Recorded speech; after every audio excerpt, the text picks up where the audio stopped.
بسم الله الرحمن الرحيم ألف لام ميم ذلك الكتاب لا ريب فيه هدى للمتقين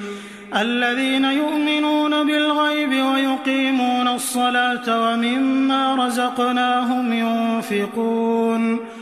والذين يؤمنون بما أنزل إليك وما أنزل من قبلك وبالآخرة هم يوقنون أولئك على هدى من ربهم وأولئك هم المفلحون إن الذين كفروا سواء عليهم أأنذرتهم أم لم تنذرهم لا يؤمنون ختم الله على قلوبهم وعلى سمعهم وعلى أبصارهم غشاوة ولهم عذاب عظيم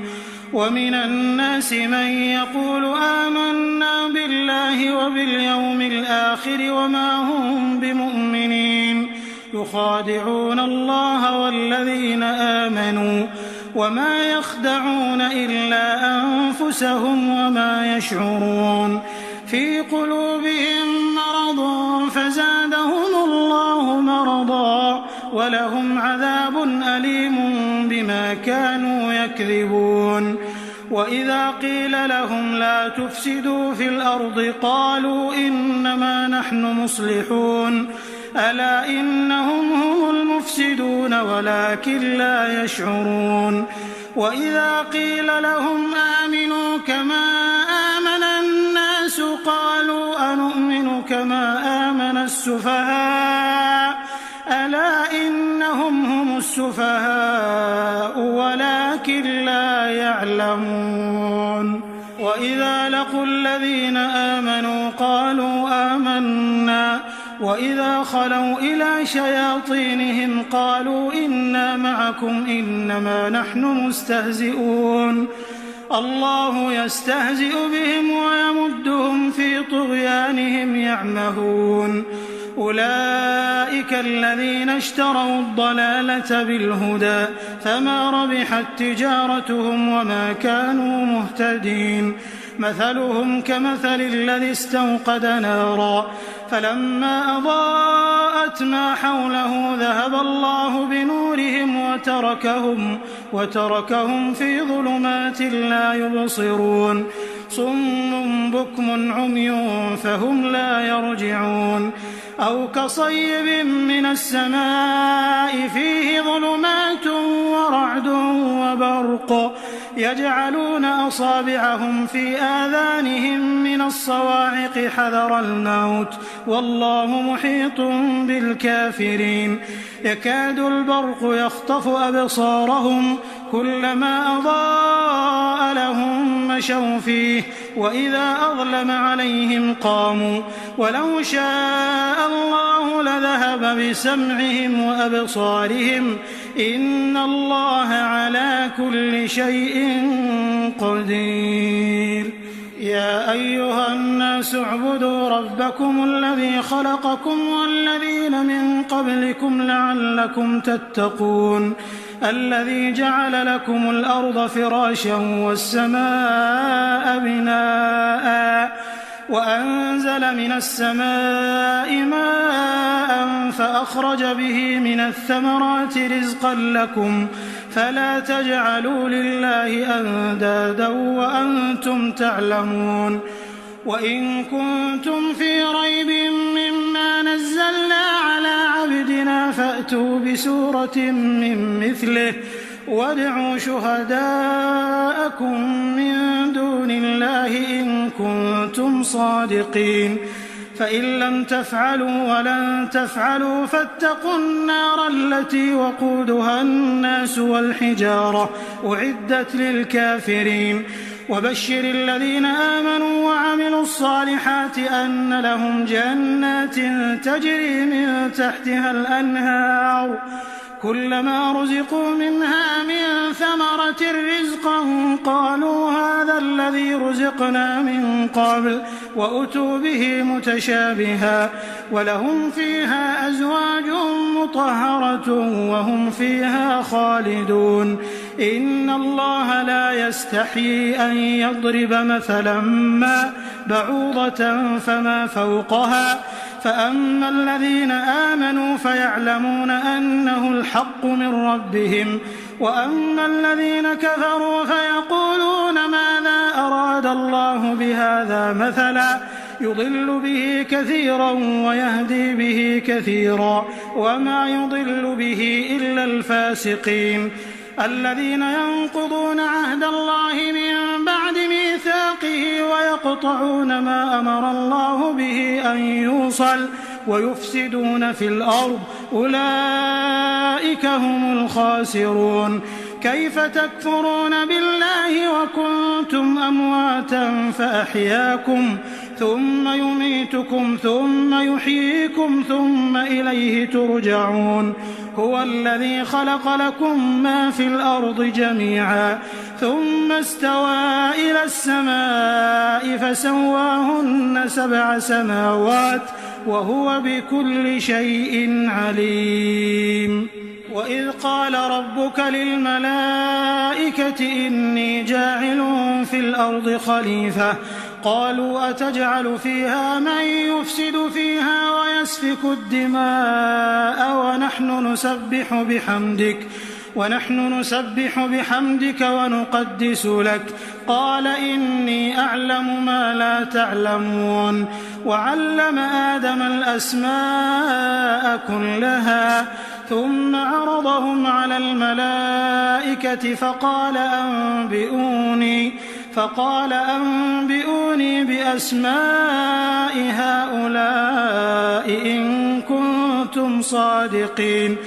قالوا سبحانك لا علم لنا إلا ما علمتنا إنك أنت العليم الحكيم قال يا آدم أنبئهم بأسمائهم فلما أنبأهم بأسمائهم قال ألم أقل لكم إني أعلم غيب السماوات والأرض وأعلم ما تبدون وما كنتم تكتمون وإذ قلنا للملائكة اسجدوا لآدم فسجدوا إلا إبليس أبى واستكبر وكان من الكافرين وقلنا يا آدم اسكن أنت وزوجك الجنة وكلا منها رغدا حيث شئتما ولا تقربا هذه الشجرة فتكونا من الظالمين فأزلهما الشيطان عنها فأخرجهما مما كانا فيه وقلنا اهبطوا بعضكم لبعض عدو ولكم في الأرض مستقر ومتاع إلى حين فتلقى آدم من ربه كلمات فتاب عليه إنه هو التواب الرحيم قلنا اهبطوا منها جميعا فإما يأتينكم مني هدى فمن تبع هداي فلا خوف عليهم ولا هم يحزنون والذين كفروا وكذبوا بآياتنا أولئك أصحاب النار هم فيها خالدون يا بني إسرائيل اذكروا نعمتي التي أنعمت عليكم وأوفوا بعهدي أوف بعهدكم وإياي فارهبون وآمنوا بما أنزلت مصدقا لما معكم ولا تكونوا أول كافر به ولا تشتروا بآياتي ثمنا قليلا وإياي فاتقون ولا تلبسوا الحق بالباطل وتكتموا الحق وأنتم تعلمون وأقيموا الصلاة وآتوا الزكاة واركعوا مع الراكعين أتأمرون الناس بالبر وتنسون أنفسكم وأنتم تتلون الكتاب أفلا تعقلون واستعينوا بالصبر والصلاة وإنها لكبيرة إلا على الخاشعين الذين يظنون أنهم ملاقو ربهم وأنهم إليه راجعون يا بني إسرائيل اذكروا نعمتي التي أنعمت عليكم وأني فضلتكم على العالمين واتقوا يوما لا تجزي نفس عن نفس شيئا ولا يقبل منها شفاعة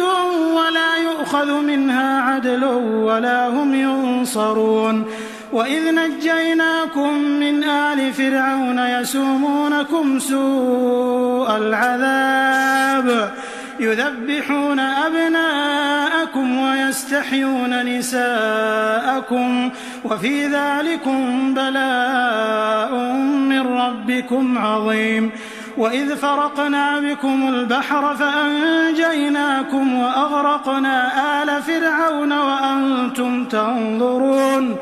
وإذ واعدنا موسى 40 ليلة ثم اتخذتم العجل من بعده وأنتم ظالمون ثم عفونا عنكم من بعد ذلك لعلكم تشكرون وإذ آتينا موسى الكتاب والفرقان لعلكم تهتدون وإذ قال موسى لقومه يا قوم إنكم ظلمتم أنفسكم باتخاذكم العجل فتوبوا إلى بارئكم فاقتلوا أنفسكم ذلكم خير لكم عند بارئكم فتاب عليكم إنه هو التواب الرحيم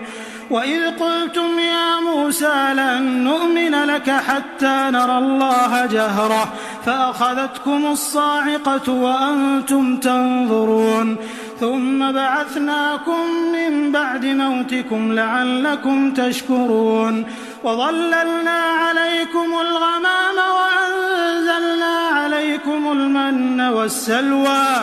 كلوا من طيبات ما رزقناكم وما ظلمونا ولكن كانوا أنفسهم يظلمون وإذ قلنا ادخلوا هذه القرية فكلوا منها حيث شئتم رغدا وادخلوا الباب سجدا وقولوا حطة نغفر لكم خطاياكم وسنزيد المحسنين فبدل الذين ظلموا قولا غير الذي قيل لهم فأنزلنا على الذين ظلموا رجزا من السماء بما كانوا يفسقون وإذ استسقى موسى لقومه فقل اضرب بعصاك الحجر فانفجرت منه 12 عينا قد علم كل أناس مشربهم كلوا واشربوا من رزق الله ولا تعثوا في الأرض مفسدين وإذ قلتم يا موسى لن نصبر على طعام واحد فادع لنا ربك يخرج لنا مما تنبت الأرض من بقلها وقثائها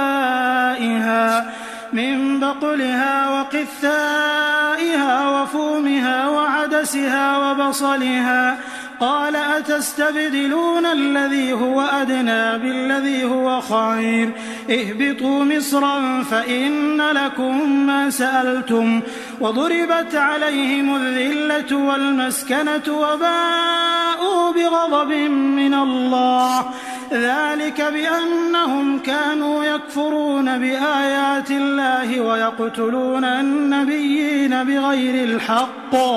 ذلك بما عصوا وكانوا يعتدون إن الذين آمنوا والذين هادوا والنصارى والصابئين من آمن بالله واليوم الآخر وعمل صالحا فلهم أجرهم عند ربهم ولا خوف عليهم ولا هم يحزنون وإذ أخذنا ميثاقكم ورفعنا فوقكم الطور خذوا ما آتيناكم بقوة واذكروا ما فيه لعلكم تتقون ثم توليتم من بعد ذلك فلولا فضل الله عليكم ورحمته لكنتم من الخاسرين ولقد علمتم الذين اعتدوا منكم في السبت فقلنا لهم كونوا قردة خاسئين فجعلناها نكالا لما بين يديها وما خلفها وموعظة للمتقين. وإذ قال موسى لقومه إن الله يأمركم أن تذبحوا بقرة قالوا أتتخذنا هزوا قال أعوذ بالله أن أكون من الجاهلين قالوا ادع لنا ربك يبين لنا ما هي قال إنه يقول إنها بقرة لا فارض ولا بكر عوان بين ذلك فافعلوا ما تؤمرون قالوا ادع لنا ربك يبين لنا ما لونها قال إنه يقول إنها بقرة صفراء فاقع لونها تسر الناظرين قالوا ادع لنا ربك يبين لنا ما هي إن البقرة شابه علينا وإنا إن شاء الله لمهتدون قال إنه يقول إنها بقرة لا ذلول تثير الأرض ولا تسقي الحرث مسلمة لا شية فيها قالوا الآن جئت بالحق فذبحوها وما كادوا يفعلون وإذ قتلتم نفسا فادارأتم فيها والله مخرج ما كنتم تكتمون فقلنا اضربوه ببعضها كذلك يحيي الله الموتى ويريكم آياته لعلكم تعقلون ثم قست قلوبكم من بعد ذلك فهي كالحجارة أو أشد قسوة وإن من الحجارة لما يتفجر منه الأنهار وإن منها لما يشقق فيخرج منه الماء وإن منها لما يهبط من خشية الله وما الله بغافل عما تعملون أفتطمعون أن يؤمنوا لكم وقد كان فريق منهم يسمعون كلام الله ثم يحرفونه من بعد ما عقلوه وهم يعلمون وإذا لقوا الذين آمنوا قالوا آمنا وإذا خلا بعضهم إلى بعض قالوا أتحدثونهم بما فتح الله عليكم ليحاجوكم به عند ربكم أفلا تعقلون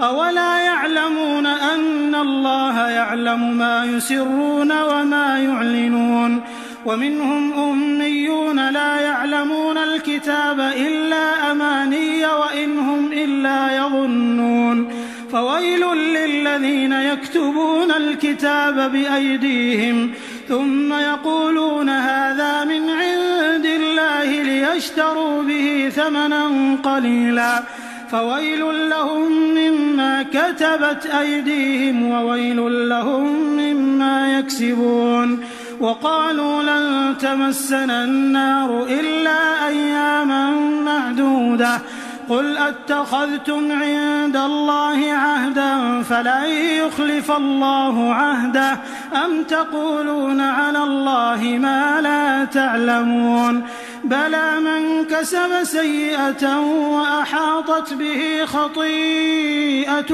فأولئك أصحاب النار هم فيها خالدون والذين آمنوا وعملوا الصالحات أولئك أصحاب الجنة هم فيها خالدون وإذ أخذنا ميثاق بني إسرائيل لا تعبدون إلا الله وبالوالدين إحسانا وبالوالدين إحسانا وذي القربى واليتامى والمساكين وقولوا للناس حسنا وأقيموا الصلاة وآتوا الزكاة ثم توليتم إلا قليلا منكم وأنتم معرضون وإذ أخذنا ميثاقكم لا تسفكون دماءكم ولا تخرجون أنفسكم من دياركم ثم أقررتم وأنتم تشهدون ثم أنتم هؤلاء تقتلون أنفسكم وتخرجون فريقا منكم من ديارهم تظاهرون عليهم بالإثم والعدوان وإن يأتوكم أسارى تفادوهم وهو محرم عليكم إخراجهم أفتؤمنون ببعض الكتاب وتكفرون ببعض فما جزاء من يفعل ذلك منكم إلا خزي في الحياة الدنيا ويوم القيامة يردون إلى أشد العذاب وما الله بغافل عما تعملون أولئك الذين اشتروا الحياة الدنيا بالآخرة فلا يخفف عنهم العذاب ولا هم ينصرون ولقد آتينا موسى الكتاب وقفينا من بعده بالرسل وآتينا عيسى ابن مريم البينات وأيدناه بروح القدس أفكلما جاءكم رسول بما لا تهوى أنفسكم استكبرتم ففريقا كذبتم وفريقا تقتلون وقالوا قلوبنا غلف بل لعنهم الله بكفرهم فقليلا ما يؤمنون ولما جاءهم كتاب من عند الله مصدق لما معهم وكانوا من قبل يستفتحون على الذين كفروا فلما جاءهم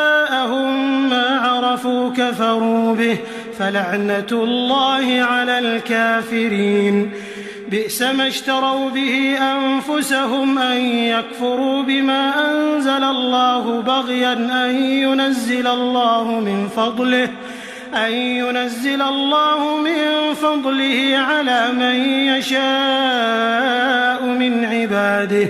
فباءوا بغضب على غضب وللكافرين عذاب مهين وإذا قيل لهم آمنوا بما أنزل الله قالوا نؤمن بما أنزل علينا ويكفرون بما وراءه وهو الحق مصدقا لما معهم قل فلم تقتلون أنبياء الله من قبل إن كنتم مؤمنين ولقد جاءكم موسى بالبينات ثم اتخذتم العجل من بعده وأنتم ظالمون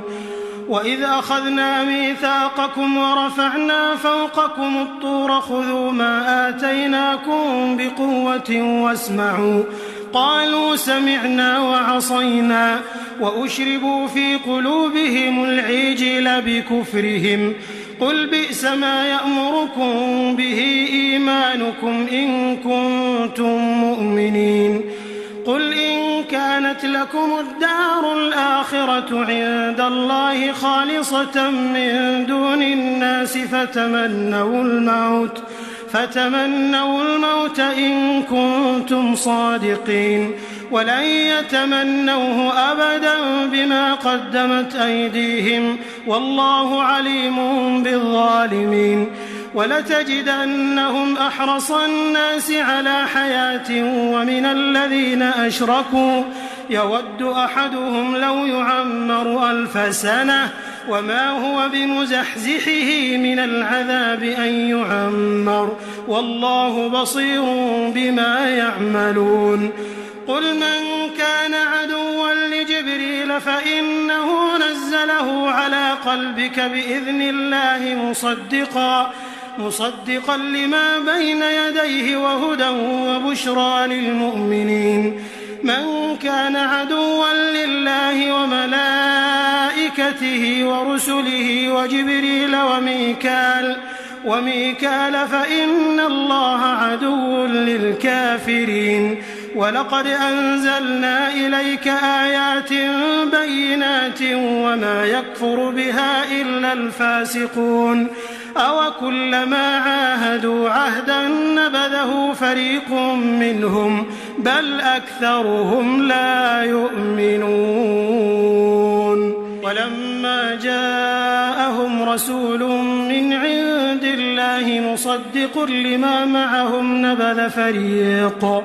نبذ فريق من الذين أوتوا الكتاب كتاب الله وراء ظهورهم كأنهم لا يعلمون. واتبعوا ما تتلو الشياطين على ملك سليمان وما كفر سليمان ولكن الشياطين كفروا يعلمون الناس السحر وما أنزل على الملكين ببابل هاروت وماروت وما يعلمان من أحد حتى يقولا إنما نحن فتنة فلا تكفر فيتعلمون منهما ما يفرقون به بين المرء وزوجه وما هم بضارين به من أحد إلا بإذن الله ويتعلمون ما يضرهم ولا ينفعهم ولقد علموا لمن اشتراه ما له في الآخرة من خلاق ولبئس ما شروا به أنفسهم لو كانوا يعلمون. ولو أنهم آمنوا واتقوا لمثوبة من عند الله خير لو كانوا يعلمون.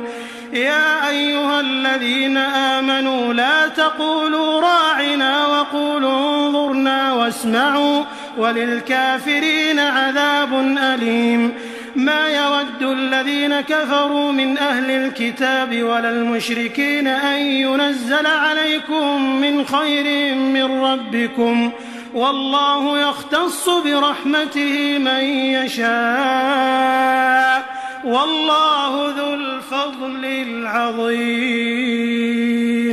ما ننسخ من آية أو ننسها نأت بخير منها أو مثلها. ألم تعلم أن الله على كل شيء قدير.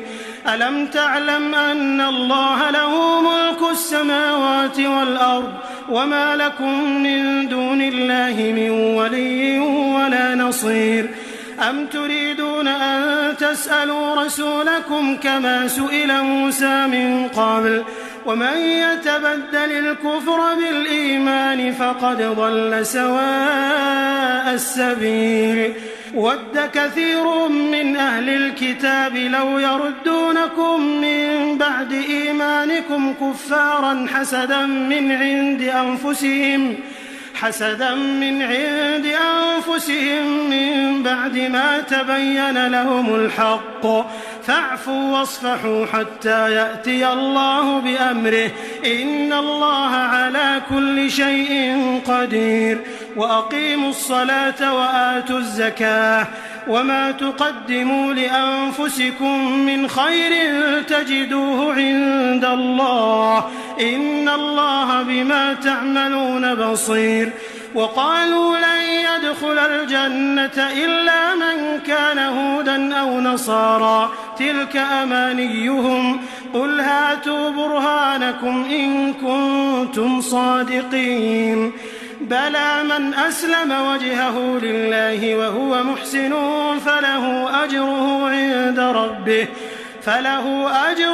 عند ربه ولا خوف عليهم ولا هم يحزنون. وقالت اليهود ليست النصارى على شيء وهم يتلون الكتاب كذلك قال الذين لا يعلمون مثل قولهم فالله يحكم بينهم يوم القيامة فيما كانوا فيه يختلفون ومن أظلم ممن منع مساجد الله أن يذكر فيها اسمه وسعى في خرابها أولئك ما كان لهم أن يدخلوها إلا خائفين لهم في الدنيا خزي ولهم في الآخرة عذاب عظيم ولله المشرق والمغرب فأينما تولوا فثم وجه الله إن الله واسع عليم وقالوا اتخذ الله ولدا سبحانه بل له ما في السماوات والأرض كل له قانتون بديع السماوات والأرض وإذا قضى أمرا فإنما يقول له كن فيكون وقال الذين لا يعلمون لولا يكلمنا الله أو تأتينا آية كذلك قال الذين من قبلهم مثل قولهم تشابهت قلوبهم قد بينا الآيات لقوم يوقنون إنا أرسلناك بالحق بشيرا ونذيرا ولا تسأل عن أصحاب الجحيم ولن ترضى عنك اليهود ولا النصارى حتى تتبع ملتهم قل إن هدى الله هو الهدى ولئن اتبعت أهواءهم بعد الذي جاءك من العلم ما لك من الله من ولي ولا نصير الذين آتيناهم الكتاب يتلونه حق تلاوته أولئك يؤمنون به ومن يكفر به فأولئك هم الخاسرون يا بني إسرائيل اذكروا نعمتي التي أنعمت عليكم وأني فضلتكم على العالمين واتقوا يوما لا تجزي نفس عن نفس شيئا ولا يقبل منها عدل ولا تنفعها شفاعة ولا هم ينصرون وإذ ابتلى إبراهيم ربه بكلمات فأتمهم قال إني جاعلك للناس إماما قال ومن ذريتي قال لا ينال عهد الظالمين وإذ جعلنا البيت مثابة للناس وأمنا واتخذوا من مقام إبراهيم مصلى وعهدنا إلى إبراهيم وإسماعيل أن طهرا بيتي للطائفين والعاكفين والركع السجود وإذ قال إبراهيم رب اجعل هذا بلدا آمنا وارزق أهله من الثمرات من آمن منهم بالله واليوم الآخر قال ومن كفر فأمتعه قليلا ثم أضطره إلى عذاب النار وبئس المصير وإذ يرفع إبراهيم القواعد من البيت وإسماعيل ربنا تقبل منا إنك أنت السميع العليم ربنا واجعلنا مسلمين لك ومن ذريتنا أمة مسلمة لك وأرنا مناسكنا وتب علينا إنك أنت التواب الرحيم ربنا وابعث فيهم رسولا منهم يتلو عليهم آياتك ويعلمهم الكتاب والحكمة ويزكيهم إنك أنت العزيز الحكيم ومن يرغب عن ملة إبراهيم إلا من سفه نفسه ولقد اصطفيناه في الدنيا وإنه في الآخرة لمن الصالحين إذ قال له ربه أسلم قال أسلمت لرب العالمين ووصى بها إبراهيم بنيه ويعقوب يا بني إن الله اصطفى لكم الدين فلا تموتن إلا وأنتم مسلمون أم كنتم شهداء إذ حضر يعقوب الموت إذ قال لبنيه ما تعبدون من بعدي قالوا نعبد إلهك وإله آبائك إبراهيم وإسماعيل وإسحاق إلها واحدا ونحن له مسلمون تلك أمة قد خلت لها ما كسبت ولكم ما كسبتم ولا تسألون عما كانوا يعملون وقالوا كونوا هودا أو نصارى تهتدوا قل بل ملة إبراهيم حنيفا وما كان من المشركين قولوا آمنا بالله وما أنزل إلينا وما أنزل إلى إبراهيم وإسماعيل وإسحاق ويعقوب والأسباط وما أوتي موسى وعيسى وما أوتي النبيون من ربهم لا نفرق بين أحد منهم ونحن له مسلمون فإن آمنوا بمثل ما آمنتم به فقد اهتدوا وإن تولوا فإنما هم في شقاق فسيكفيكهم الله وهو السميع العليم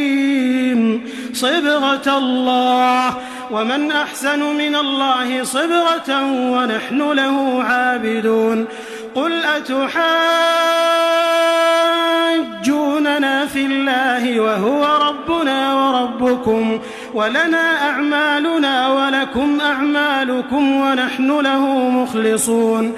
أم تقولون إن إبراهيم وإسماعيل وإسحاق ويعقوب والأسباط كانوا هودا أو نصارى قل أأنتم أعلم أم الله ومن أظلم ممن كتم شهادة عنده من الله وما الله بغافل عما تعملون تلك أمة قد خلت لها ما كسبت ولكم ما كسبتم ولا تسألون عما كانوا يعملون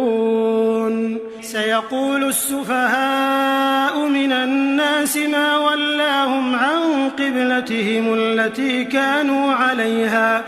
قل لله المشرق والمغرب يهدي من يشاء إلى صراط مستقيم وكذلك جعلناكم أمة وسطا لتكونوا شهداء على الناس ويكون الرسول عليكم شهيدا وما جعلنا القبلة التي كنت عليها إلا لنعلم من يتبع الرسول ممن ينقلب على عقبيه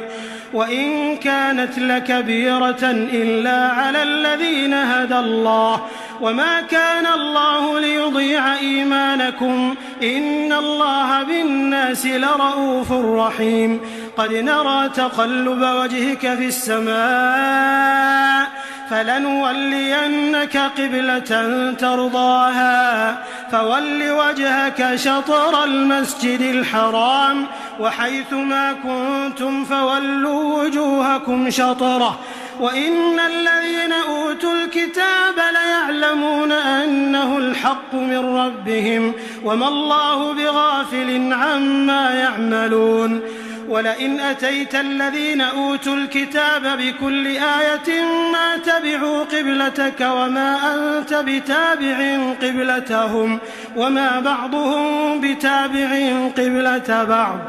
ولئن اتبعت أهواءهم من بعد ما جاءك من العلم إنك إذا لمن الظالمين الذين آتيناهم الكتاب يعرفونه كما يعرفون أبناءهم وإن فريقا منهم ليكتمون الحق وهم يعلمون الحق من ربك فلا تكونن من الممترين ولكل وجهة هو موليها فاستبقوا الخيرات أينما تكونوا يأت بكم الله جميعا إن الله على كل شيء قدير ومن حيث خرجت فول وجهك شطر المسجد الحرام وإنه للحق من ربك وما الله بغافل عما تعملون ومن حيث خرجت فول وجهك شطر المسجد الحرام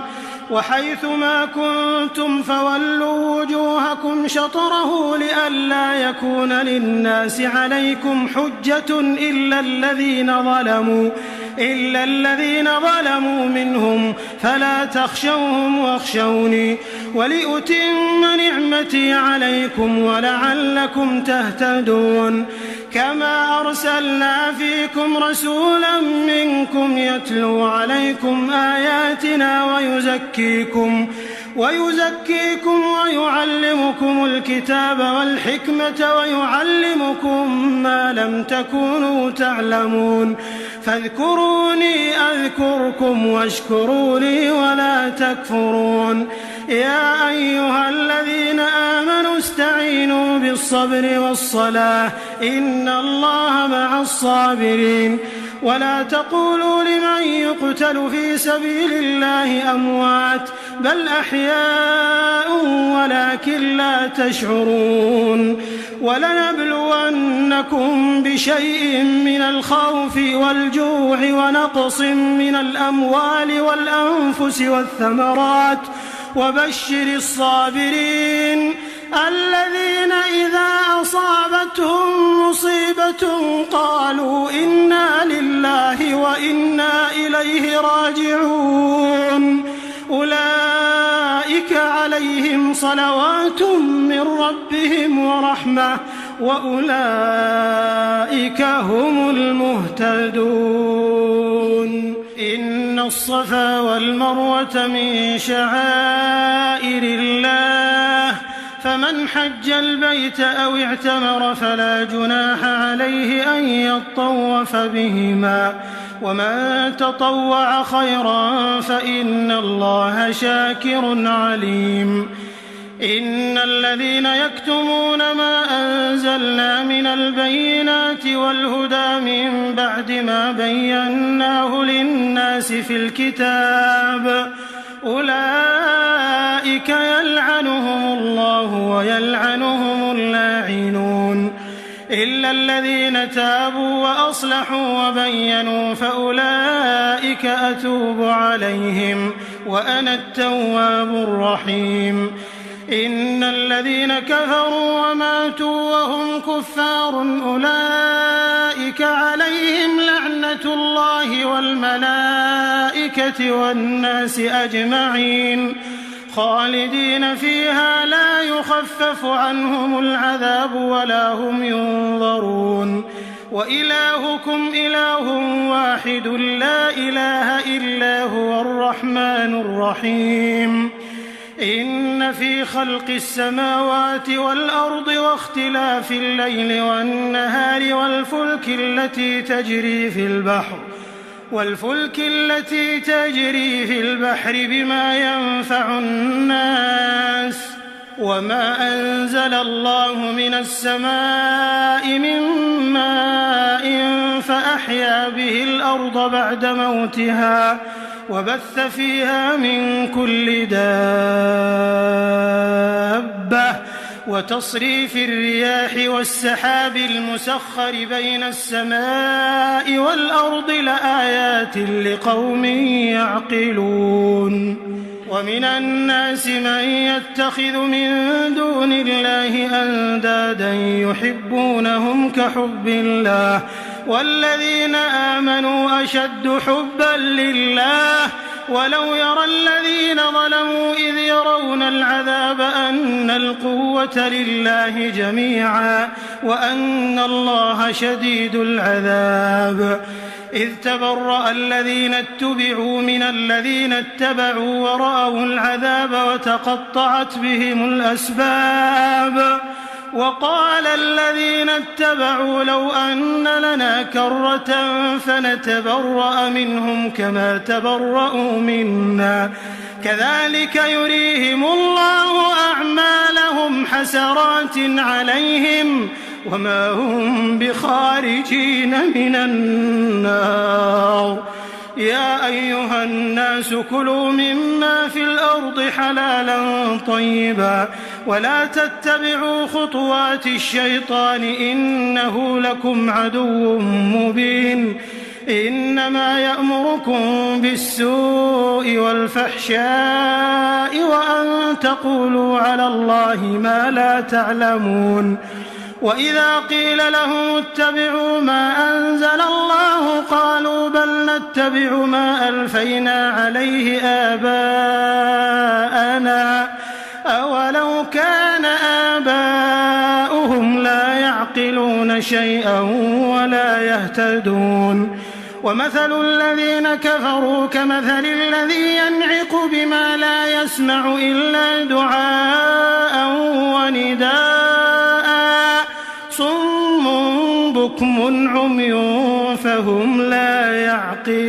يعقلون. يا أيها الذين آمنوا كلوا من طيبات ما رزقناكم واشكروا لله إن كنتم إياه تعبدون.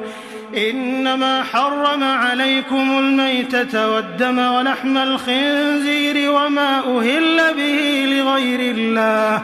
فمن اضطر غير باغ ولا عاد فلا إثم عليه إن الله غفور رحيم. إن الذين يكتمون ما أنزل الله من الكتاب ويشترون به ثمنا قليلا أولئك ما يأكلون في بطونهم إلا النار ولا يكلمهم الله يوم القيامة ولا يزكيهم ولهم عذاب أليم. أولئك الذين اشتروا الضلالة بالهدى والعذاب بالمغفرة فما أصبرهم على النار ذلك بأن الله نزل الكتاب بالحق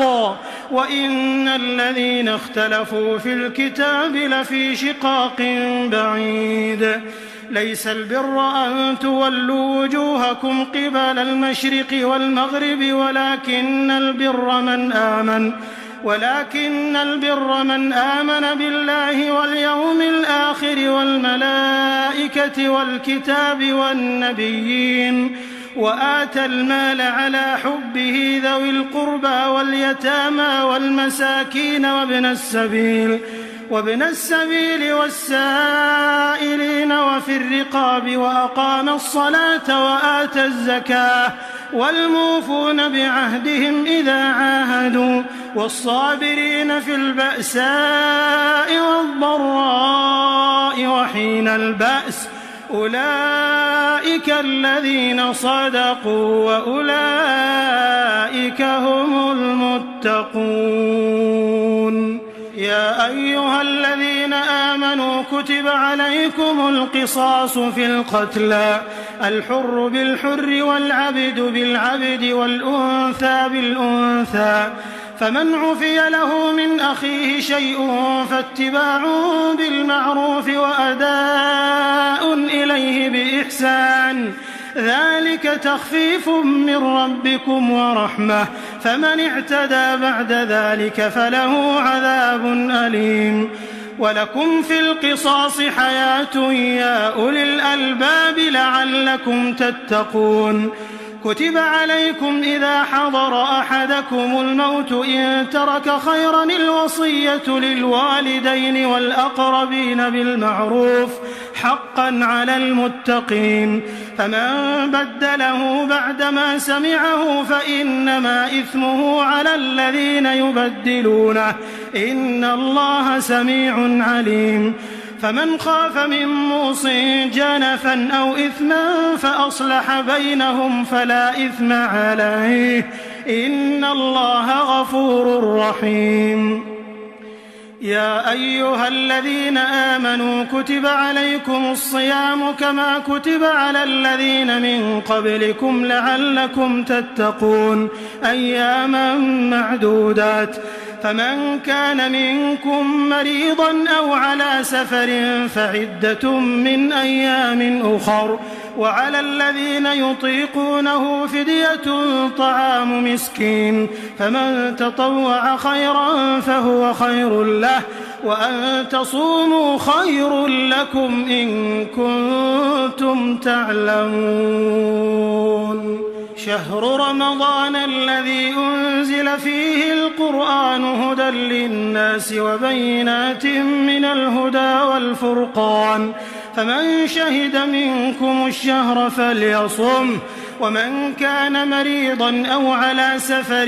فعدة من أيام أخر يريد الله بكم اليسر ولا يريد بكم العسر ولتكملوا العدة ولتكبروا الله على ما هداكم ولعلكم تشكرون وإذا سألك عبادي عني فإني قريب أجيب دعوة الداع إذا دعان فليستجيبوا لي وليؤمنوا بي لعلهم يرشدون أحل لكم ليلة الصيام الرفث إلى نسائكم هن لباس لكم وأنتم لباس لهن علم الله أنكم كنتم تختانون أنفسكم فتاب عليكم وعفى عنكم فالآن باشروهن وابتغوا ما كتب الله لكم وكلوا واشربوا حتى يتبين لكم الخيط الأبيض من الخيط الأسود من الفجر ثم أتموا الصيام إلى الليل ولا تباشروهن وأنتم عاكفون في المساجد تلك حدود الله فلا تقربوها كذلك يبين الله آياته للناس لعلهم يتقون ولا تأكلوا أموالكم بينكم بالباطل وتدلوا بها إلى الحكام لتأكلوا فريقا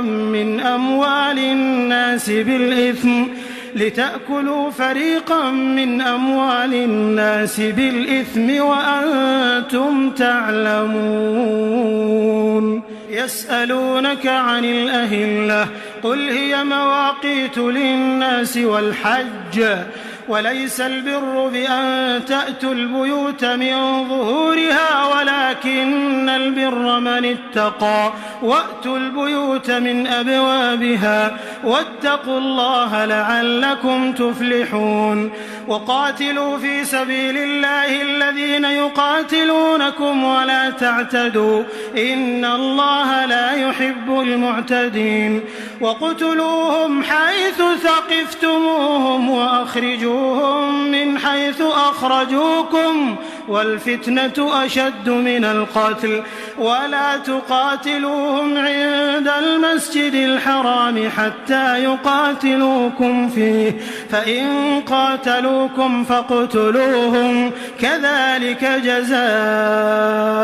الكافرين فإن انتهوا فإن الله غفور رحيم وقاتلوهم حتى لا تكون فتنة ويكون الدين لله فإن انتهوا فلا عدوان إلا على الظالمين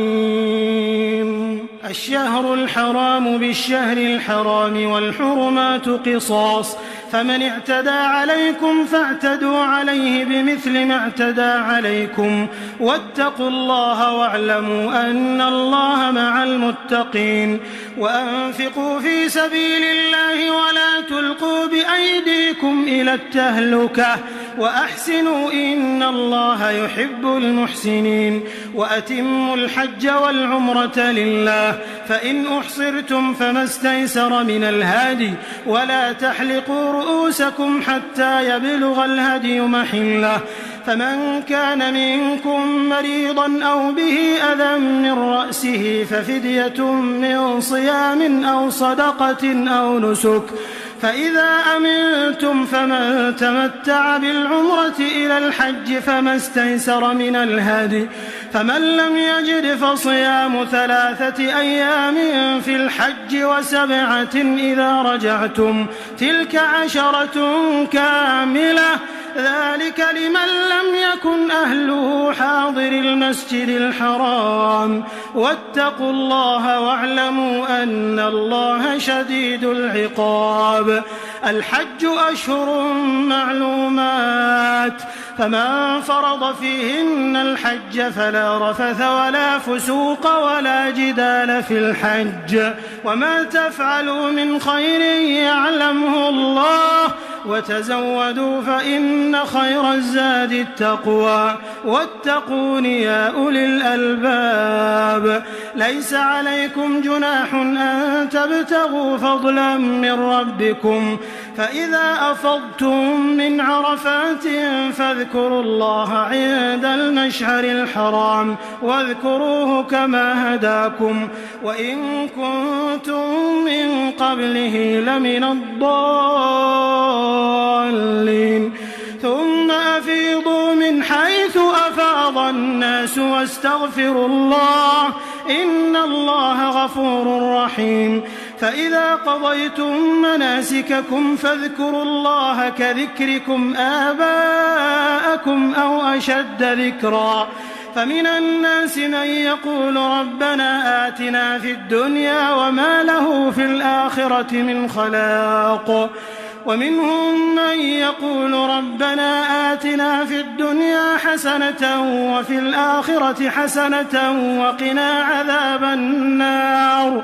أولئك لهم نصيب مما كسبوا والله سريع الحساب. واذكروا الله في أيام معدودات، فمن تعجل في يومين فلا إثم عليه، ومن تأخر فلا إثم عليه لمن اتقى. واتقوا الله واعلموا أنكم إليه تحشرون. ومن الناس من يعجبك قوله في الحياة الدنيا ويشهد الله على ما في قلبه وهو ألد الخصام، وإذا تولى سعى في الأرض ليفسد فيها ويهلك الحرث والنسل والله لا يحب الفساد. وإذا قيل له اتق الله أخذته العزة بالإثم فحسبه جهنم ولبئس المهاد. ومن الناس من يشري نفسه ابتغاء مرضات الله والله رؤوف بالعباد. يا أيها الذين آمنوا ادخلوا في السلم كافة ولا تتبعوا خطوات الشيطان إنه لكم عدو مبين. فإن زللتم من بعد ما جاءتكم البينات فاعلموا أن الله عزيز حكيم. هل ينظرون إلا أن يأتيهم الله في ظلل من الغمام والملائكة وقضي الأمر وإلى الله ترجع الأمور. سل بني إسرائيل كم آتيناهم من آية بينة ومن يبدل نعمة الله من بعد ما جاءته فإن الله شديد العقاب. زين للذين كفروا الحياة الدنيا ويسخرون من الذين آمنوا والذين اتقوا فوقهم يوم القيامة والله يرزق من يشاء بغير حساب. كان الناس أمة واحدة فبعث الله النبيين مبشرين ومنذرين وأنزل معهم الكتاب بالحق ليحكم بين الناس فيما اختلفوا فيه وما اختلف فيه إلا الذين أوتوه من بعد ما جاءتهم البينات بغيا بينهم فهدى الله الذين آمنوا لما اختلفوا فيه من الحق بإذنه والله يهدي من يشاء إلى صراط مستقيم. أم حسبتم أن تدخلوا الجنة ولما يأتكم مثل الذين خلوا من قبلكم مستهم البأساء والضراء وزلزلوا حتى يقول الرسول والذين آمنوا معه متى نصر الله ألا إن نصر الله قريب. يسألونك ماذا ينفقون قل ما أنفقتم من خير فللوالدين والأقربين واليتامى والمساكين وابن السبيل وما تفعلوا من خير فإن الله به عليم. كتب عليكم القتال وهو كره لكم وعسى أن تكرهوا شيئا وهو خير لكم وعسى أن تحبوا شيئا وهو شر لكم والله يعلم وأنتم لا تعلمون. يسألونك عن الشهر الحرام قتال فيه قل قتال فيه كبير وصد عن سبيل الله وكفر به والمسجد الحرام وإخراج أهله منه أكبر عند الله والفتنة أكبر من القتل ولا يزالون يقاتلونكم حتى يردوكم عن دينكم إن استطاعوا ومن يرتدد منكم عن دينه فيمت وهو كافر فأولئك حبطت أعمالهم في الدنيا والآخرة وأولئك أصحاب النار هم فيها خالدون. إن الذين آمنوا والذين هاجروا وجاهدوا في سبيل الله أولئك يرجون رحمة الله والله غفور رحيم. يسألونك عن الخمر والميسر قل فيهما إثم كبير ومنافع للناس وإثمهما أكبر من نفعهما ويسألونك ماذا ينفقون قل العفو كذلك يبين الله لكم الآيات لعلكم تتفكرون في الدنيا والآخرة. ويسألونك عن اليتامى قل إصلاح لهم خير وإن تخالطوهم فإخوانكم والله يعلم المفسد من المصلح ولو شاء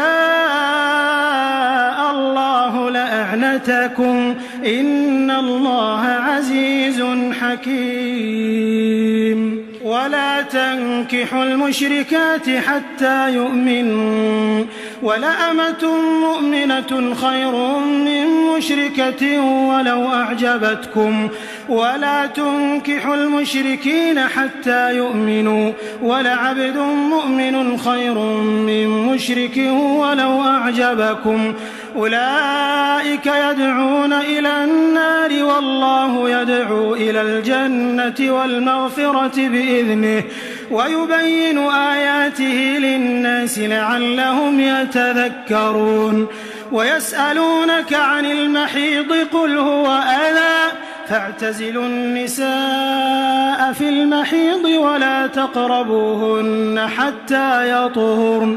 فإذا تطهرن فأتوهن من حيث أمركم الله إن الله يحب التوابين ويحب المتطهرين. نساؤكم حرث لكم فأتوا حرثكم أنى شئتم وقدموا لأنفسكم واتقوا الله واعلموا أنكم ملاقوه وبشر المؤمنين. ولا تجعلوا الله عرضة كفارة لأيمانكم أن تبروا وتتقوا وتصلحوا بين الناس والله سميع عليم. لا يؤاخذكم الله باللغو في أيمانكم ولكن يؤاخذكم بما كسبت قلوبكم والله غفور حليم. للذين يؤلون من نسائهم تربص 4 أشهر فإن فاءوا فإن الله غفور رحيم وإن عزموا الطلاق فإن الله سميع عليم. والمطلقات يتربصن بأنفسهن 3 قروء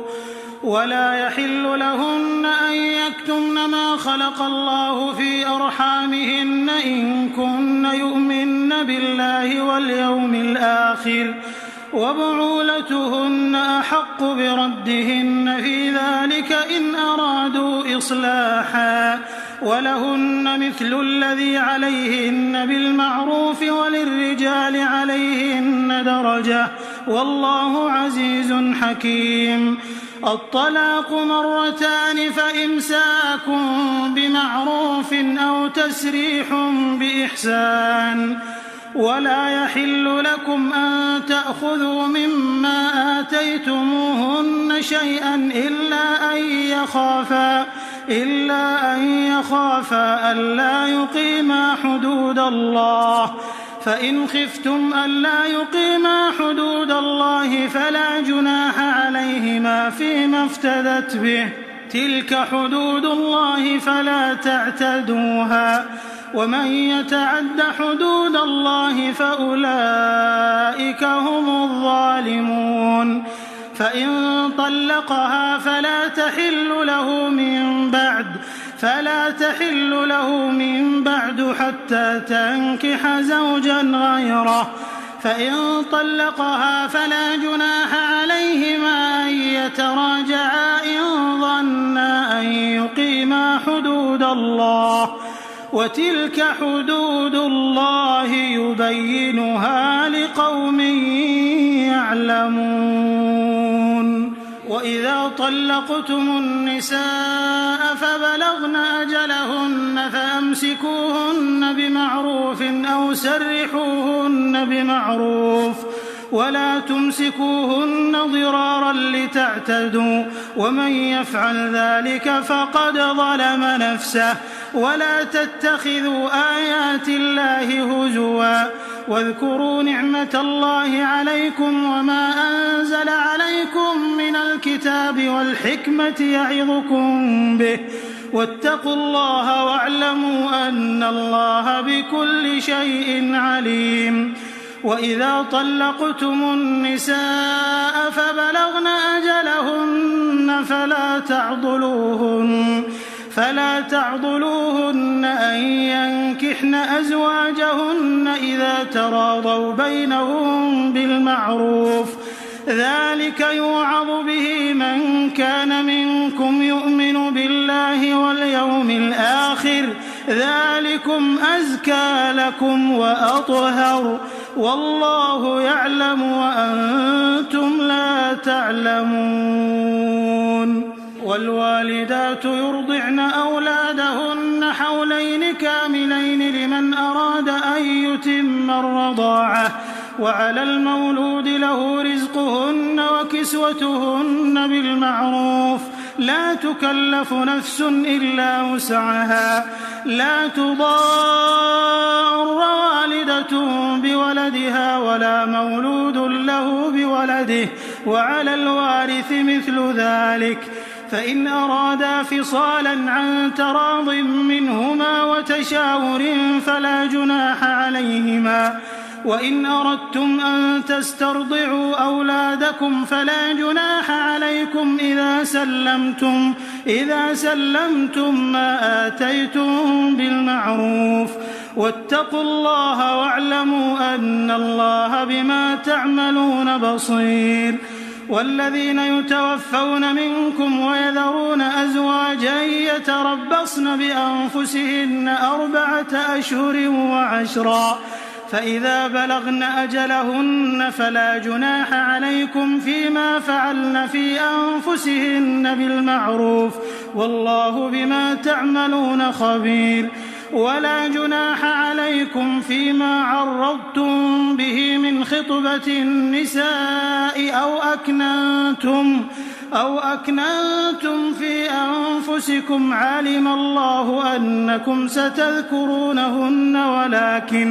ولكن لا تواعدوهن سرا إلا أن تقولوا قولا معروفا ولا تعزموا عقدة النكاح حتى يبلغ الكتاب أجله واعلموا أن الله يعلم ما في أنفسكم فاحذروه واعلموا أن الله غفور حليم لا جناح عليكم إن طلقتم النساء ما لم تمسوهن أو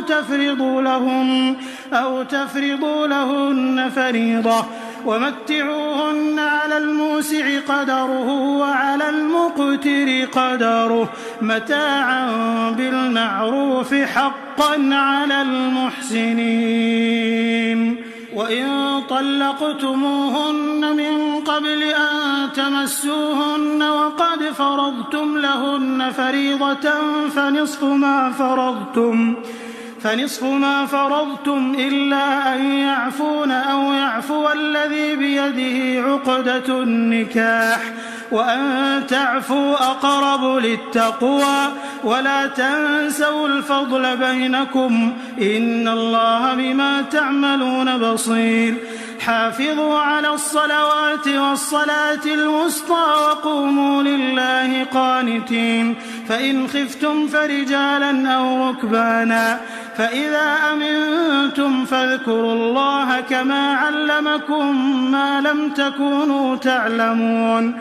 والذين يتوفون منكم ويذرون أزواجا وصية لأزواجهم متاعا إلى الحول غير إخراج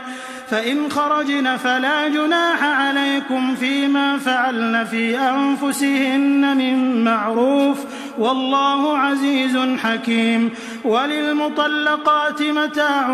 بالمعروف حقا على المتقين كذلك يبين الله لكم آياته لعلكم تعقلون ألم تر إلى الذين خرجوا من ديارهم وهم ألوف حذر الموت فقال لهم الله موتوا ثم أحياهم إن الله لذو فضل على الناس ولكن أكثر الناس لا يشكرون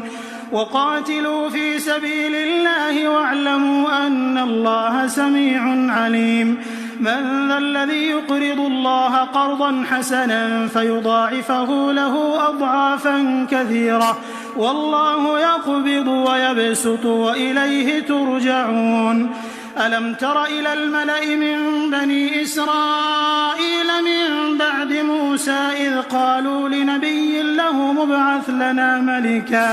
إذ قالوا لنبي له مبعث لنا ملكا نقاتل في سبيل الله قال هل عسيتم إن كتب عليكم القتال ألا تقاتلوا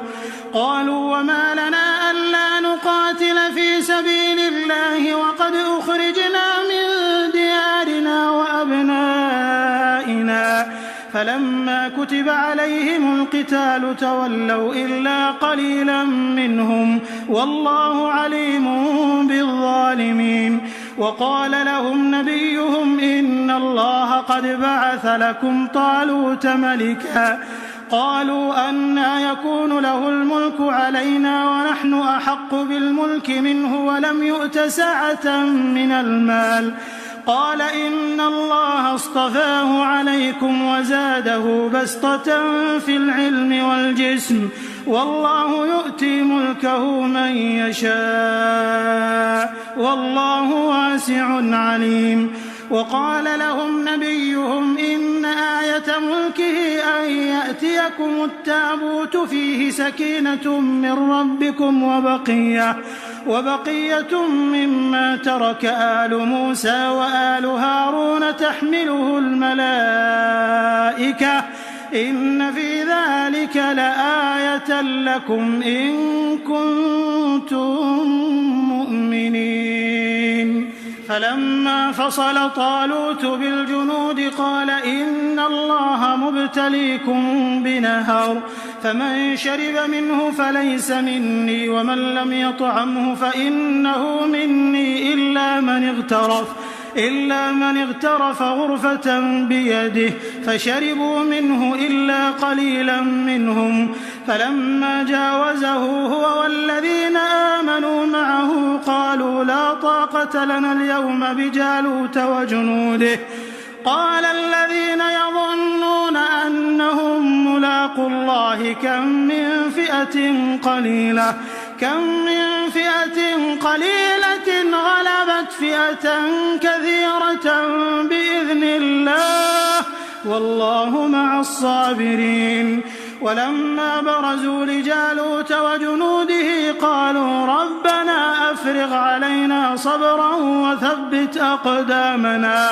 وثبت أقدامنا وانصرنا على القوم الكافرين. فهزموهم بإذن الله وقتل داود جالوت وآتاه الله الملك والحكمة وعلمه مما يشاء ولولا دفع الله الناس بعضهم ببعض لفسدت الأرض ولكن الله ذو فضل على العالمين. تلك آيات الله نتلوها عليك بالحق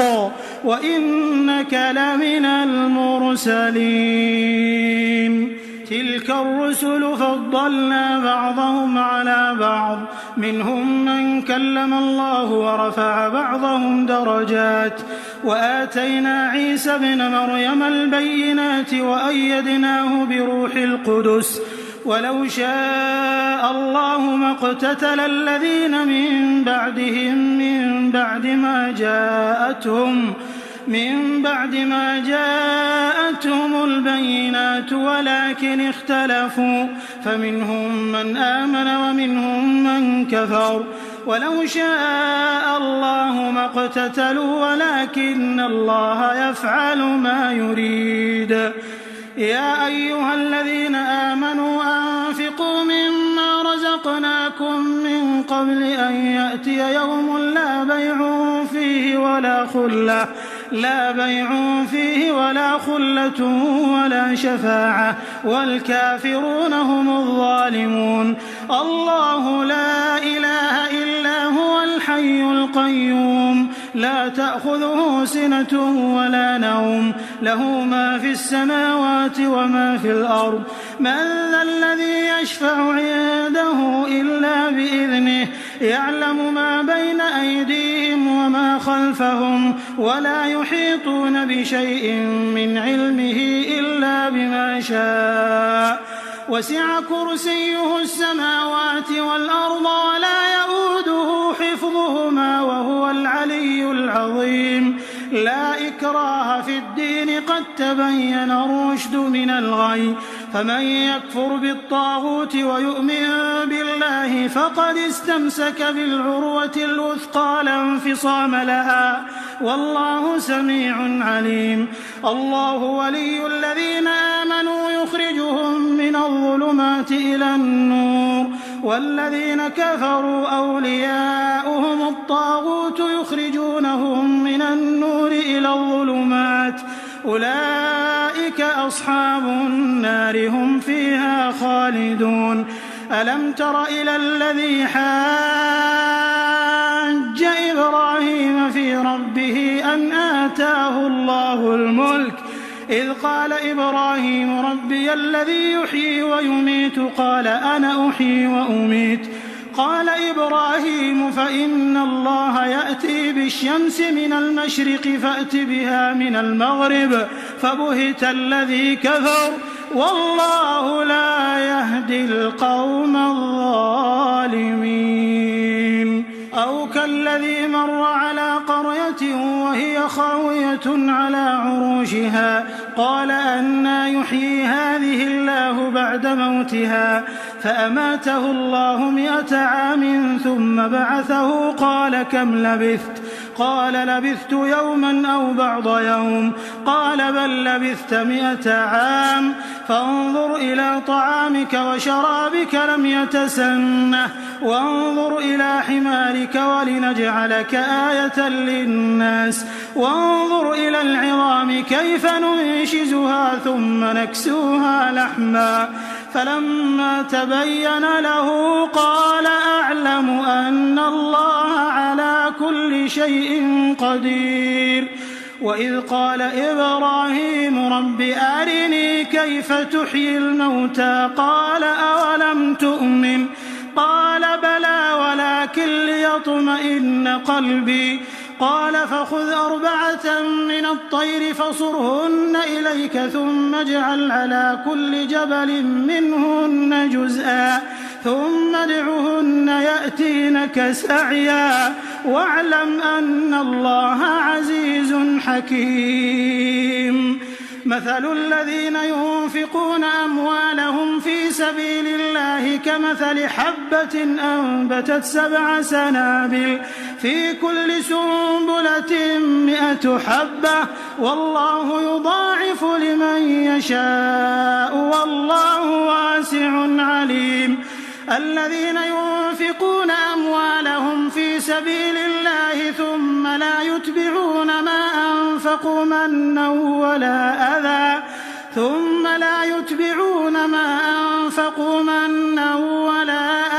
لهم أجرهم عند ربهم ولا خوف عليهم ولا هم يحزنون قول معروف ومغفرة خير من صدقة يتبعها أذى والله غني حليم يا أيها الذين آمنوا لا تبطلوا صدقاتكم بالمن والأذى كالذي ينفق ماله رئاء الناس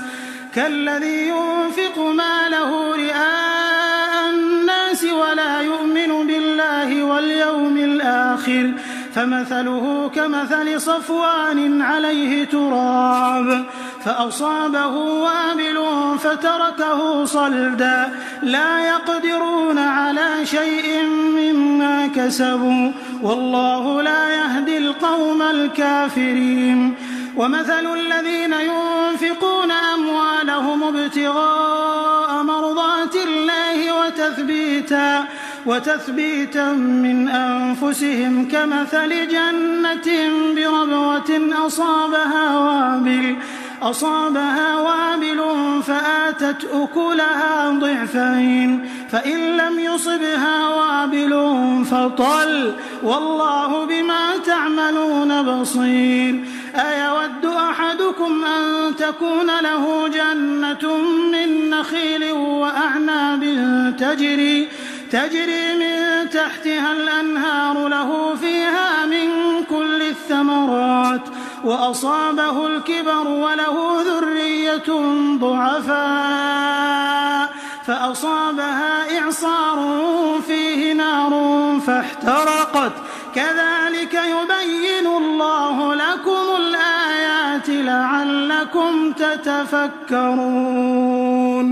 يا أيها الذين آمنوا أنفقوا من طيبات ما كسبتم ومما أخرجنا لكم من الأرض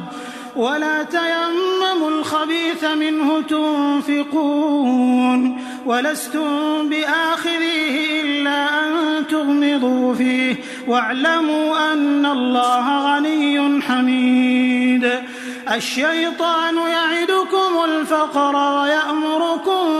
بالفحشاء والله يعدكم مغفرة منه وفضلا والله واسع عليم يؤتي الحكمة من يشاء ومن يؤت الحكمة فقد أوتي خيرا كثيرا وما يذكر إلا أولو الألباب وما أنفقتم من نفقة أو نذرتم من نذر فإن الله يعلمه وما للظالمين من أنصار إن تبدوا الصدقات فنعما هي وإن تخفوها وتؤتوها الفقراء فهو خير لكم ويكفر عنكم من سيئاتكم والله بما تعملون خبير. ليس عليك هداهم ولكن الله يهدي من يشاء وما تنفقوا من خير فلأنفسكم وما تنفقون إلا ابتغاء وجه الله وما تنفقوا من خير يوفى إليكم وأنتم لا تظلمون. للفقراء الذين أحصروا في سبيل الله لا يستطيعون ضربا في الأرض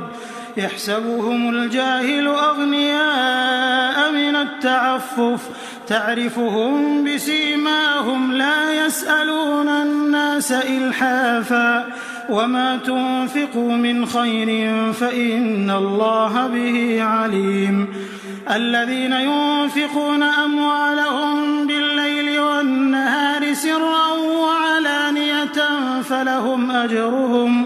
فلهم أجرهم عند ربهم ولا خوف عليهم ولا هم يحزنون. الذين يأكلون الربا لا يقومون إلا كما يقوم الذي يتخبطه الشيطان من المس ذلك بأنهم قالوا إنما البيع مثل الربا وأحل الله البيع وحرم الربا فمن جاءه موعظة من ربه فانتهى فله ما سلف وأمره إلى الله ومن عاد فأولئك أصحاب النار هم فيها خالدون. يمحق الله الربا ويربي الصدقات والله لا يحب كل كفار أثيم. إن الذين آمنوا وعملوا الصالحات وأقاموا الصلاة وآتوا الزكاة لهم أجرهم عند ربهم ولا خوف عليهم ولا هم يحزنون. يا أيها الذين آمنوا اتقوا الله وذروا ما بقي من الربا إن كنتم مؤمنين فإن لم تفعلوا فأذنوا بحرب من الله ورسوله وإن تبتم فلكم رؤوس أموالكم لا تظلمون ولا تظلمون. وإن كان ذو عسرة فنظرة إلى ميسرة وأن تصدقوا خير لكم إن كنتم تعلمون. واتقوا يوما ترجعون فيه إلى الله ثم توفى كل نفس ما كسبت وهم لا يظلمون. يا أيها الذين آمنوا إذا تداينتم بدين إلى أجل مسمى فاكتبوه وليكتب بينكم كاتب بالعدل ولا يأب كاتب أن يكتب كما علمه الله فليكتب وليملل الذي عليه الحق وليتق الله ربه ولا يبخس منه شيئا فإن كان الذي عليه الحق سفيها أو ضعيفا أو لا يستطيع أن يمل هو فليملل وليه بالعدل واستشهدوا شهيدين من رجالكم فإن لم يكونا رجلين فرجل وامرأتان ممن ترضون من الشهداء أن تضل إحداهما فتذكر إحداهما الأخرى ولا يأبى الشهداء إذا ما دعوا ولا تسأموا أن تكتبوه صغيرا أو كبيرا إلى أجله ذلكم أقسط عند الله وأقوم للشهادة وأدنى ألا ترتابوا إلا أن تكون تجارة حاضرة تديرونها بينكم فليس عليكم جناح ألا تكتبوها وأشهدوا إذا تبايعتم ولا يضار كاتب ولا شهيد وإن تفعلوا فإنه فسوق بكم واتقوا الله ويعلمكم الله والله بكل شيء عليم. وإن كنتم على سفر ولم تجدوا كاتبا فرهان مقبوضة فإن أمن بعضكم بعضا فليؤد الذي ائتمن أمانته وليتق الله ربه ولا تكتموا الشهادة ومن يكتمها فإنه آثم قلبه والله بما تعملون عليم. لله ما في السماوات وما في الأرض وإن تبدوا ما في أنفسكم أو تخفوه يحاسبكم به الله فيغفر لمن يشاء ويعذب من يشاء والله على كل شيء قدير. آمن الرسول بما أنزل إليه من ربه والمؤمنون كل آمن بالله وملائكته وكتبه ورسله لا نفرق بين أحد من رسله وقالوا سمعنا وأطعنا غفرانك ربنا وإليك المصير. لا يكلف الله نفسا إلا وسعها لها ما كسبت وعليها ما اكتسبت ربنا لا تؤاخذنا إن نسينا أو أخطأنا ربنا ولا تحمل علينا إصرا كما حملته على الذين من قبلنا ربنا ولا تحملنا ما لا طاقة لنا به واعف عنا واغفر لنا وارحمنا أنت مولانا فانصرنا على القوم الكافرين.